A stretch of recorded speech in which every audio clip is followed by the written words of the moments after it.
Did you know that credit scores in the UK and the US are calculated using completely different systems? In the US, scores range from 300 to 850, while in the UK, they can vary between 0 and 999 depending on the credit agency. Credit scores play a huge role in financial decisions, whether you're in the UK or the US. They help lenders assess your creditworthiness and decide if they should approve you for a loan or a credit card.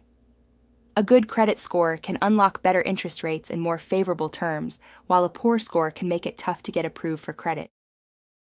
Many people get confused about the differences between UK and US credit scores, especially if they're moving between the two countries or dealing with finances on both sides of the Atlantic. Some assume that a good credit score in one country will automatically translate to the other, but that's not the case.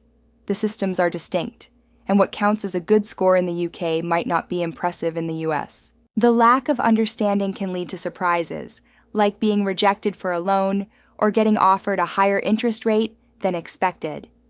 It's not uncommon for people to feel frustrated or confused by the process, especially if they're not familiar with the local credit scoring system. To make matters more complicated, credit scoring agencies use different criteria to evaluate your creditworthiness.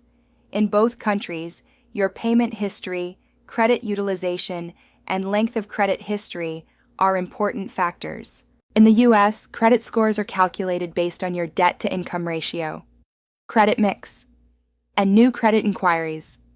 The scoring ranges are generally categorized into poor, fair, good, very good, and exceptional. The UK's credit scoring system, on the other hand, places more emphasis on your repayment history and public records, such as court judgments and bankruptcies. The three major credit reference agencies in the UK, Experian, TransUnion, and Equifax, use different scoring models. These differences in credit scoring can have a significant impact on loan approvals and interest rates. A good credit score in the UK might not guarantee you a low interest rate in the US, and vice versa.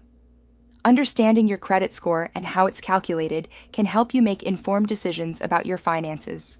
The bottom line is that understanding the differences between UK and US credit scores is crucial for managing your finances effectively, especially if you're dealing with credit on both sides of the Atlantic.